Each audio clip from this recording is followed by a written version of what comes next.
मोर प्रिय छात्र छात्री मानू मोर YouTube channel Odisha high school classes तरफ समस्त को मु स्वागत जनाऊँ। पिले माने आज आम नुआ भिडियो रे आमर फर्स्ट लैंग्वेज ओडियार पैटर्न संपर्क में डिस्कसन करवा। यह पूर्व भिडियो रे आम सेकेंड लैंग्वेज इंग्लिश रो पैटर्न देखी एवं आमर मैथमेटिक्स रो पैटर्न मध्य आलोचना करथिले समेटिव 2 पाई। किछि पिला कमेंट सेक्शन रे लिखिथिले जे सर समेटिव 2 रे आमर समेटिव 1 रो 30% मार्क्स आसीबो एवं समेटिव 2 रो 70% मार्क्स आसीबो। ताहा मध्य सत्य। तबे पिले माने जति आमर समेटिव 1 रो 30% एवं समेटिव 2 रो 70% मार्क आसे ता माने फॉर्मेटिव 1 फॉर्मेटिव 2 रे थिबा कंटेंट गुडी करू आमर अल्प क्वेश्चन आसीबो, किंतु फॉर्मेटिव असेसमेंट 3 एवं फॉर्मेटिव असेसमेंट 4 रे थिबा कंटेंट रु अधिक प्रश्न आसीबो। सेथिरु 30% आसला बेले एठारु 70% मार्क्स आसीबो। किंतु प्रश्न उठुची आमे जेते सब टेस्ट पेपर पिले लक्ष्य करिचे, उस्ता टेस्ट पेपर हो, टीबीडब्ल्यू टेस्ट पेपर हो, सौरभ टेस्ट पेपर हो, किंतु सेथिरे जो सेट गुड़िक देइची सेथिरे एही परी 30 आउ 70% भाव रे देई नाही। तेणु मोर गोटे उपदेश जे पिले माने क्वेश्चन को टाइप रे आसीबो बा जो क्वेश्चन एक्सपर्ट माने बा एक्सपर्ट टीचर माने क्वेश्चन तैयारी करूछंती से माने 30 एवं 70% को लक्ष्य करी क्वेश्चन करूछंती कि सबो टॉपिक रु समान समान प्रश्न देउछंती ताहा मध्य देखिबार अछि। तेणु हमको संपूर्ण भाव में प्रस्तुत होइकी जिबा पई पड़िबो। तबे आसो पिले माने आमे आजिरो भिडियोटी स्टार्ट करिबा। ओडियार पैटर्न कोन आसीबो आमे जानिछे जे ओडिया रे दुईटी पेपर आसीबो, गोटे ऑब्जेक्टिव पेपर गोटे सब्जेक्टिव पेपर। तबे प्रथमे आमे ओडियार ऑब्जेक्टिव पेपर संपर्क में डिस्कसन करिबा। तबे लक्ष्य कर पिले हमर पद्य रु आसीबो 1 मार्क 10टी प्रश्न 10 मार्क आसीबो। गद्य विभाग रु सेही परी 10टी प्रश्न आसीबो, प्रत्येक प्रश्नर मूल्य 1 नंबर, तेणु 10 नंबर आसीबो।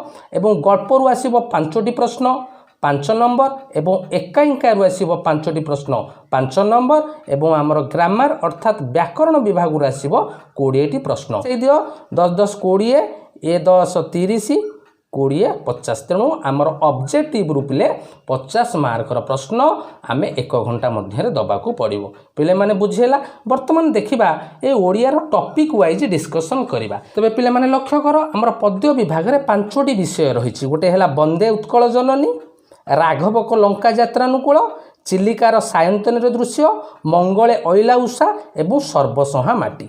तबे जदि आमे लक्ष्य करिबा पिले आमर वंदे उत्कल जननी, राघवक लंका यात्रानुकूल और चिलिकार सायंतन दृश्य ये तीनोटी विषय रहुछि आमर समेटिव 1 पाई एवं समेटिव 2 पाई रहुछि अर्थात फॉर्मेटिव 3 रे रहुछि मंगले अइला उषा एवं फॉर्मेटिव 4 रे रहुछि सर्वसहा माटी। जदि आमे 30% 70% को लक्ष्य करिबा तबे निश्चित भाव में मंगले अइला उषा एवं सर्वसहा माटी रु अधिक प्रश्न आसीबो। मु लक्ष्य करिछि जदि मंगले अइला उषा रु 3टी प्रश्न आसिला, सर्वसहा माटी रु 3टी प्रश्न आसीबो एवं जो फॉर्मेटिव 1 फॉर्मेटिव 2 रे जो टॉपिक गुड़ाक थिला अर्थात वंदे उत्कल जननी रु गोटिए प्रश्न, राघवक लंका यात्रानुकूल रु गोटिए प्रश्न, चिलिकार सायंतन दृश्य रु 2टी प्रश्न। एहीपरि भावे जदि लक्ष्य करिबा तबे 3 3 6 2 8 9 10 ता माने मोट ऊपर देखिबाकू गले हमर मंगले अइला उषा और सर्वसहा माटी ये टॉपिक रु अधिक प्रश्न आसीबार संभावना अछि। तेणु ए टॉपिक उपर अधिक टिके गुरुत्व दबा एवं पूर्व टॉपिक गुड़ा अर्थात वंदे उत्कल जननी, राघवक लंका यात्रानुकूल और चिलिकार सायंतन दृश्य ताकू मध्य पिले लक्ष्य करथिबा। बुझेला। एहीपरि भाबरे हमर एमसीक्यू 10 नंबर आसीबो। ठीक सेहीपरि गद्य विभाग को जिबा पिले गद्य विभाग रे हमर 4टी गद्य विभाग रहिछि। गोटे जन्मभूमि, कांत कवि लक्ष्मीकांत महापात्रक जीवनी, नरेन्द्र विवेकानंद, ओडिया साहित्य कथा। तेबे आमर फॉर्मेटिव 1 फॉर्मेटिव 2 रे कोन रहिछि जन्मभूमि, कांत कवि लक्ष्मीकांत महापात्रक जीवन पिले। तेणु जदि आमे एमसीक्यू कथा आलोचना करिबा ई गद्य विभाग रु 10 मार्क कोन आसीबो ना निश्चित भाबे नरेन्द्र विवेकानंद रु 4टी प्रश्न आसीबो एवं ओडिया साहित्य कथा रु 4टी प्रश्न आसीबो एवं जन्मभूमि एवं कांत कवि लक्ष्मीकांत महापात्रक विषय रु गोटिए लाखे प्रश्न आसीबो। बुझेला तो। तेणु नरेन्द्र विवेकानंद एवं सबुठारु इंपोर्टेंट होउछि पिले ओडिया साहित्य कथा एथरु केबे हेले लॉन्ग क्वेश्चन आसीबो नाही, एथरु जहाँ आसब आम MCQ एवं आम समस्ते जाचे ए टॉपिक आम बहुत भिड़ कारण ए बहुत गुड़े MCQ रही तेज जानीला पिले पद्य विभाग 10टी प्रश्न क्यों क्यों टॉपिक रु आसब एवं गद्य विभाग क्यों क्यों टॉपिक रु प्रश्न आसब तापर जी पिले गल्प तेज गल्पर जब आम दुईटी विषय रही गोटे काठ एवं आउ गोटे रही बेल अश्वस्थ एवं बटवृक्ष तेज काठटी रही आमर फॉर्मेटिव 2 रे एवं बेल अश्वस्थ एवं बटवृक्ष रही पिले आमर फॉर्मेटिव 4 रे ता माने एई बेल अश्वस्थ और बटवृक्ष अधिक प्रश्न आसीबो काठरू कम प्रश्न आसीबो तेणु एथरू जदि 3टी प्रश्न आसिला सेथरू आसीबो 2टी 3 2 5 एवं जदि एकांकिका को जिबा आमर केवल गोटी एकांकिका अछि पिले कोणार्क जहा कि आमर फॉर्मेटिव 2 पाइन थिला एवं फॉर्मेटिव 3 फॉर्मेटिव 4 रे एकांकिका नाही तेणु एथरू कम प्रश्न आसीबो नाही कि निश्चिंत आसीबो तबे कोणार्क रु पाखापाखि 5टी प्रश्न आसीबो पिले बुझिहेला तो गल्प रु 5टी प्रश्न एवं एकांकिका रु मध्य 5टी प्रश्न तापर पिले आम व्याकरण विभाग कथा चिंता करबा व्याकरण रे हमर वाक्य विचार नत्व विधि सत्व विधि और साधारण अशुद्धि यह आमर फॉर्मेटिव 1 पाइन थिला तेणु एथिरु टिके कम मार्क आसीबो वाक्य विचार 5टी प्रश्न नत्व विधि सत्व विधि और साधारण अशुद्धि 5टी प्रश्न एवं आमर फॉर्मेटिव 3 पाइन जो अछि पिले छंद अलंकार बुझिहेला पिले छंद और अलंकार ये टॉपिक रु सर्वाधिक प्रश्न आसीबार संभावना अछि तेणु जदि आम 30% 70% को लक्ष्य करवा तेरे छंद और अलंकार 10टी प्रश्न आसला बेले वाक्य विचार 5टी नत्व विधि सत्व विधि और साधारण अशुद्धि 5टी प्रश्न लेखाएं आसब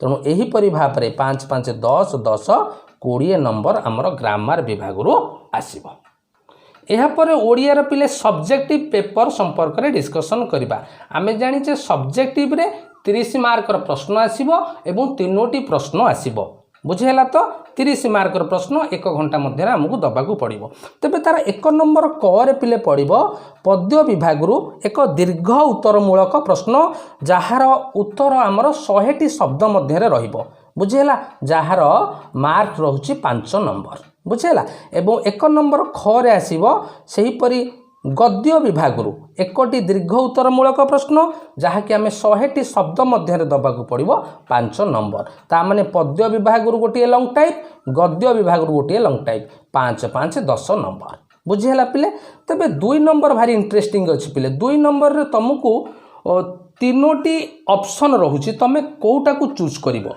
देख पिले 2 नंबर रे रहिबो गोटे पद्य विभाग सरलार्थ 5 नंबर एवं गद्य विभाग गोटे सरलार्थ 5 नंबर जदि करिवो पद्य विभाग सरलार्थ कले गद्य विभाग सरलार्थ करिवो 5 5 10 नंबर जदि एइटा न करिलो ता किंबा पिले पड़िबो पत्र लिखन आ दरखास्त पत्र लिखन लिखिबो 100टी शब्द मध्य रे 5 नंबर एवं दरखास्त लिखिबो 100टी शब्द मध्य रे 5 मार्क जदि आकु न करिवो तेबे आहुरी गोटे ऑप्शन अच्छी पिले अनुच्छेद गोटे अनुच्छेद पड़िथिबो ता तले 5टी प्रश्न थिबो से प्रश्नर उत्तर को तुमको 25टी शब्द मध्य रे दबाकू पड़िबो बुझिहेला तो एवं गोटे प्रश्नर उत्तर सठिक लिखिले 2 नंबर पाइबो तेणु 5 दुगुणे 10 मार्क बुझिहेला तो तेणु एथिरे तमर पिले 3टी ऑप्शन रहिछि तमे एवं एथुर गोटे करिबार नाही जदि करिवो सरलार्थ दुईटा एक करिवो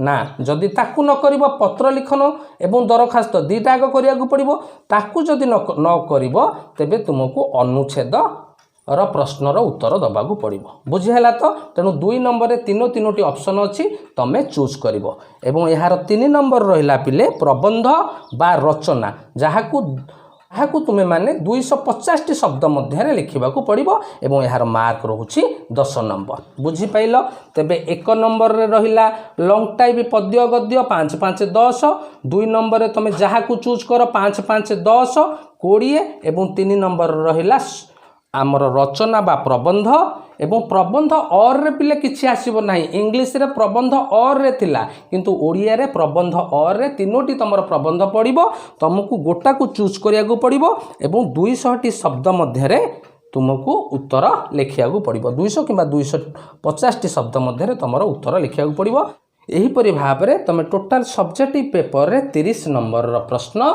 1 घंटा मध्य तुमको दबाकू पड़ो। तेबे पिले माने तेबे आमे 30 नंबर सब्जेक्टिव रु 30 नंबर किपरि रखिपर पाखापाखि 28 कि 29 नंबर किपरि रहीपर। तेबे मनरे प्रश्न आसूची पिले केउ टॉपिक रु आमे लॉन्ग टाइम प्रस्तुत होइकि जिबा। पिले मु तुमको दुईटी मात्र टॉपिक दउछि। गोटी होछि पद्य विभाग रु सर्वसहा माटी। पिले भल भाबरे बुझ, पद्य विभाग रु सर्वसहा माटी यह को भल भाव प्रस्तुत होइकि जाओ। एथुरु निश्चिंत भाव में गोटे 5 नंबर लॉन्ग टाइम पाइब। सेहीपरि गद्य विभाग रु पिले नरेनुरु विवेकानंद यही विषय रु पिले प्रस्तुत होइकि जाओ, निश्चिंत भाव में गोटे 5 नंबर पाइब। तेणु 5 5 10 पाइगल। एवं जो 2 नंबर रे पिले रही भल भाव में बुझ, आमे सरलार्थ लिखा नहीं, पत्र लिखन दरखास्त लिखबार नहीं। पिले सबुठारु सहज हब आमको अनसीन पैसेज बा अनुच्छेद लिखन। यह आम पई सहज। गोटे अनुच्छेद दब ता तले 5टी प्रश्न थिबो, ताहाकु ठीक भाव में आमे 25टी शब्द मध्य लिखिले आमे एथुरु मध्य 10 नंबर पाई परिबा। बुझिपाइल तो? तेणु लॉन्ग टाइप 2टी प्रस्तुत हबा एवं आमे अनुच्छेद टू किपरि भल भाव में लिखिबा। आउ बाकी रहिला रचना। यह होउछ आम पई गोटे कष्टकर व्यापार हम बा रचना रे किपरि आमे भल भाव में नंबर रखिया पड़ो। पिले माने आमे साहित्य रे सब्जेक्टिव रे 30 रु 30 रखिया को हेले सबुठारु हार्ड पॉइंट होउछ आम पई रचना। तेणु आमको रचना होउछ हार्ड पॉइंट। आमको रचना भल भाव में प्रस्तुत होइकि जिबाकू पड़ो। आमे लॉन्ग टाइप लिखि परिबा पद्य विभाग रु, गद्य विभाग रु लॉन्ग टाइप लिखि परिबा, अनुच्छेद भी लिखि परिबा। तेणु भल भाव में पिले रचना प्रस्तुत होबा। तबे मनरे प्रश्न आसुछि केउ टॉपिक बा रचना कौन आसीबा आम परीक्षा रे। पिले मु केतोटी संभाव्य रचना रो तालिका करिछि। आशा करुछि एथुरु किछि पढ़ी पारे। तबे लक्ष्य करबा कौन कौन मु लिखिछि। गोटे कोरोना महामारी, ऑनलाइन शिक्षा, तुम जीवन रो लक्ष्य, आदर्श छात्र, नारी शिक्षा, नारी सशक्तिकरण। एथुरु आमे टिके प्रिपेयर हबा एवं ता संगे संगे आमर जो 6टी ऋतु रही, ग्रीष्म ऋतु, शीत ऋतु, बसंत ऋतु, वर्षा ऋतु, वर्षा ऋतुर पल्लीर दृश्य एथुरु मध्य आसीबार संभावना अच्छी। जदि ऋतु विषय आसला आमको लिखा बहुत सहज हम। तेणु प्रथमे आम यही रचना गुड़िक टिके भल भाव प्रस्तुत होइकि जिबा। मु आशा करुछि पिले ए भिडियोटी तुम मानक पई उपादेय हबो एवं एही परि भाव प्रस्तुत रहिले आमे ओडिया रे MCQ 50 रु 50 रखि परिबा एवं सब्जेक्टिव पेपर रे मध्य पाखापाखि 28 29 आमे रखि परिबा। धन्यवाद।